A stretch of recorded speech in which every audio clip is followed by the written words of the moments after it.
CM आवास घरों में थे, इन लोगों ने रोकने का काम किया।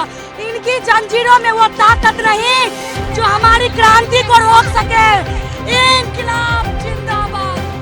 पटना में 17वीं बीपीएससी परीक्षा को रद्द करने की मांग को लेकर छात्रों का गुस्सा एक बार फिर सड़कों पर दिखाई दिया। हजारों की संख्या में बीपीएससी अभ्यर्थी और प्रतियोगी परीक्षाओं की तैयारी कर रहे युवा गांधी मैदान से सड़क पर उतरे। छात्रों का आरोप है कि 17वीं बीपीएससी परीक्षा में पारदर्शिता नहीं बरती गई और पेपर लीक समेत कई गंभीर गड़बड़ियों की शिकायतें सामने आई हैं। इसी को लेकर प्रदर्शनकारी परीक्षा को रद्द कर दोबारा निष्पक्ष तरीके से कराने की मांग कर रहे हैं। मंगलवार सुबह करीब 10 बजे गांधी मैदान से छात्रों का प्रदर्शन शुरू हुआ। हाथों में बैनर और पोस्टर लिए अभ्यर्थी लगातार नारेबाजी कर रहे थे। प्रदर्शनकारी मुख्यमंत्री आवास और राजभवन की ओर बढ़ने की कोशिश कर रहे थे। छात्रों का कहना था कि उनकी मांग सिर्फ एक परीक्षा तक सीमित नहीं है, बल्कि ये युवाओं के भविष्य और भर्ती प्रक्रिया में पारदर्शिता से जुड़ा मामला है। प्रदर्शन को देखते हुए प्रशासन की ओर से पहले से ही सुरक्षा के इंतजाम किए गए थे। रास्तों में पुलिस बल तैनात किया गया और कई जगहों पर बैरिकेडिंग की गई। जैसे ही प्रदर्शनकारी बैरिकेड्स पार करके आगे बढ़ने की कोशिश करने लगे, पुलिस और छात्रों के बीच तनाव बढ़ गया। देखते ही देखते धक्का मुक्की और झड़प की स्थिति बन गई। स्थिति को नियंत्रित करने के लिए पुलिस ने प्रदर्शनकारियों को पीछे हटाने की कोशिश की। इसके बाद पुलिस की ओर से लाठीचार्ज किया गया और भीड़ को तितर-बितर करने के लिए वाटर कैनन का इस्तेमाल किया गया। पानी की तेज बौछारों के बीच प्रदर्शन कर रहे छात्रों में अफरा-तफरी मच गई। इस दौरान कई प्रदर्शनकारियों को पुलिस ने हिरासत में भी लिया। प्रदर्शनकारी छात्रों का मुख्य आरोप 17वीं बीपीएससी परीक्षा में कथित पेपर लीक और दूसरी अनियमितताओं से जुड़ा है। छात्रों का कहना है कि अगर परीक्षा प्रक्रिया पर सवाल उठ रहे हैं तो आयोग और सरकार को उनकी शिकायतों पर गंभीरता से विचार करना चाहिए। अभ्यर्थियों की मांग है कि परीक्षा को रद्द करके दोबारा परीक्षा आयोजित की जाए ताकि सभी उम्मीदवारों को समान अवसर मिल सके। छात्रों का कहना है कि प्रतियोगी परीक्षाओं की तैयारी करने में युवा वर्षों का समय और बड़ी आर्थिक लागत लगाते हैं। ऐसे में अगर परीक्षा प्रक्रिया में किसी भी तरह की गड़बड़ी की शिकायत सामने आती है तो इसका सीधा असर अभ्यर्थियों के भविष्य पर पड़ता है। यही वजह है कि प्रदर्शनकारी अपनी मांगों पर पीछे हटने के लिए तैयार नहीं दिखाई दे रहे हैं। वहीं प्रशासन की चुनौती भीड़ को नियंत्रित करने और कानून व्यवस्था बनाए रखने की है। गांधी मैदान से शुरू हुआ प्रदर्शन जब मुख्यमंत्री आवास और राजभवन की ओर बढ़ने लगा तो पुलिस ने बैरिकेडिंग और बल प्रयोग के जरिए प्रदर्शनकारियों को रोकने की कोशिश की। फिलहाल पटना में बीपीएससी अभ्यर्थियों का ये प्रदर्शन परीक्षा प्रक्रिया, कथित अनियमितताओं और युवाओं की नाराजगी को लेकर बड़ा मुद्दा बन गया है। छात्रों की मांग है कि उनकी शिकायतों की निष्पक्ष जांच हो और अगर परीक्षा में गड़बड़ी की पुष्टि होती है तो परीक्षा रद्द कर दोबारा कराई जाए। अब बड़ा सवाल यही है कि छात्रों की इन मांगों पर सरकार और बीपीएससी क्या फैसला लेते हैं और क्या इस विवाद का कोई स्थायी समाधान निकल पाता है। मुख्यमंत्री से यही कहेंगे, आप इस्तीफा दे दीजिए। आपने कितना झूठा वादा किया था, नौकरी देंगे, रोजगार देंगे। कहाँ गया नौकरी रोजगार सम्राट चौधरी जी? सबको आपने बेरोजगार कर दिया है। आप इस्तीफा दे दीजिए। और डीएम साहब, एसपी साहब के कहने से ही छात्र का आज माथा फटा है। 307 का धारा लगना चाहिए। देश का भविष्य का इन सब ने माथा फाड़ा है। किसी और का माथा नहीं फाड़ा, ये देश का भविष्य है इन सब।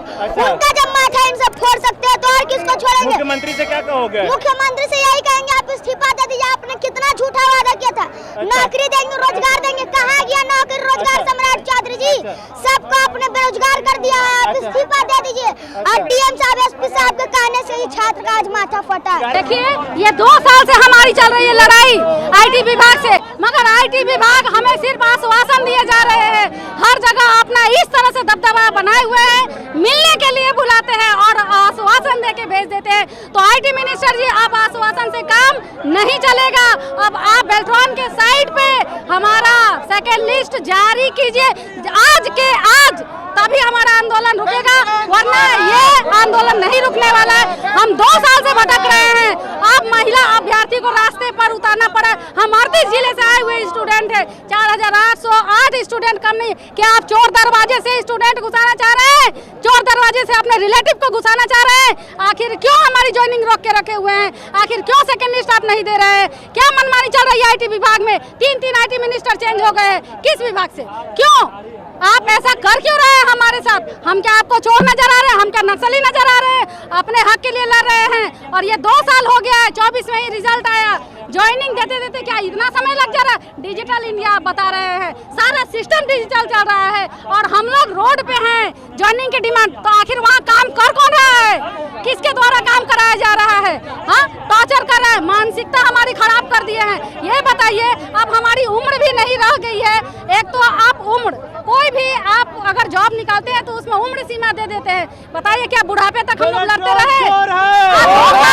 हमारा 2 साल आपने खा गया है। ये 2 साल का जवाब कौन देगा? ये सारे युवा, ये साथी जो हमारे अभ्यर्थी है, आखिर क्यों एग्जाम दिए थे? इस दिन के लिए कि आप हमें रास्ते पर खड़ा कर दे? आप हमें रास्ते पर खड़ा करने के लिए किए हैं? ये बताइए, इस तरह से नहीं चलेगा। नीतीश मिश्रा जी, आपसे विनम्र निवेदन है, अगर आप सुन रहे हैं, हमें देख रहे हैं, तो बेल्ट्रॉन के वेबसाइट पे सेकेंड लिस्ट को आज के आज जारी कीजिए, वरना हम नहीं रुकने वाले हैं।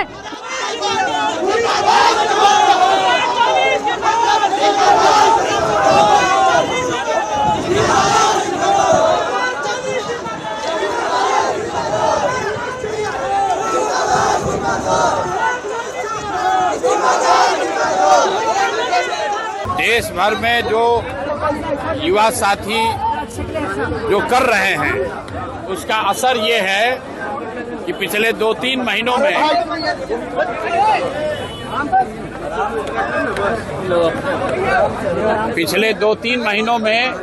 आप देश में लोकतंत्र की ताकत को देख रहे हैं। इसी बिहार में पिछले 3-4 वर्षों में जितनी बार कोई प्रदर्शन करने आया हो, चाहे समाज का कोई भी वर्ग हो, सब पर लाठी चली है। आज कम से कम लाठी चलाने से पहले सरकार या प्रशासन 2 बार सोच जरूर रहा है। ये लोकतंत्र की ताकत है और एक तरह से बेहतर बात है।